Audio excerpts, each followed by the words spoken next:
menikmati. Allahu Akbar, karena saya akan masuk ke dalam puncak keheningan. Di mana nanti Bismillahirrahmanirrahim, sadar nomor satu adalah, ya Allah ya Rabbana, saya melakukan segala sesuatu atas namamu. Saya punya janji denganmu untuk menjalankan semua skenario yang sudah engkau berikan kepadaku. Dengan apa? Kasih sayang. Alhamdulillahirabbil alamin, segala puji hanya milikmu. Ar-Rahmanir-Rahim, semuanya bentuknya hanyalah kasih sayang. Coba betapa indahnya Al-Fatihah dibaca, karena kenapa? Al-Fatihah itu artinya membuka, yang dibuka adalah hatimu. Karena begitu hati kita terbuka, kita akan mendengar dalam tanda petik suaranya, rasanya. Poin sederhananya ketika kita sholat, kalau kita renungkan, pertama itu gerakannya pasti berdiri dulu, betul ya? Nah, jadi sekarang kita renungkan begini. Kayak ini untuk memudahkan. Ada otak, ada hati, dah gitu gampangannya. Otak ini isinya ego, ada keinginan, mau-mau, dan seterusnya. Hati ini isinya adalah zatnya Allah dalam tanda petik. Berarti kalau mau berjumpa dengan dia, caranya gimana? Turunkan ego. Maka begitu kita menurunkan ego, yang akan aktif adalah zat kasih sayangnya Allah. Maka ketika kita sholat, pertama berdiri dulu tuh. Otaknya di atas, hatinya di bawah. Maka kita disuruh dilatih nih. Coba ruku dulu dong. Ruku kan gerakannya begitu. Antara otak dan hati itu sejajar. Coba distabilkan tuh, antara pikiran sama hati.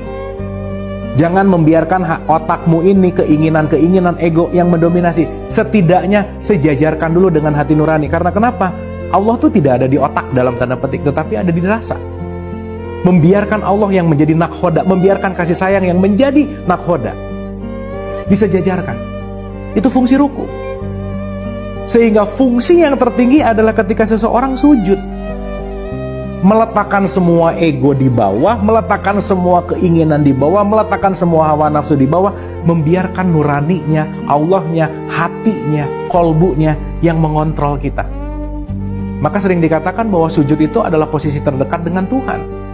Ya, tapi bukan asal sujud, bukan, tetapi membiarkan ego yang turun dan membiarkan kasih sayangnya yang akan benar-benar menguasai diri kita.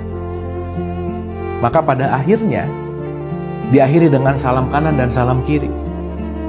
Artinya, sholat itu mengaktifasi Allah yang hadir di dalam diri kita, agar sifat kasih sayangnya hadir di dalam diri kita, agar poin pentingnya adalah sifat kasih sayang itu yang menjadi dasar fundamental dalam menjalani kehidupan kita.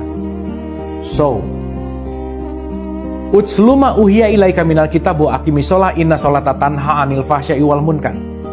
Surat 29 ayat 45. Bacalah Al-Quran dan dirikanlah sholat. Output dari sholat itu apa sih? Mencegah perbuatan keji dan munkar.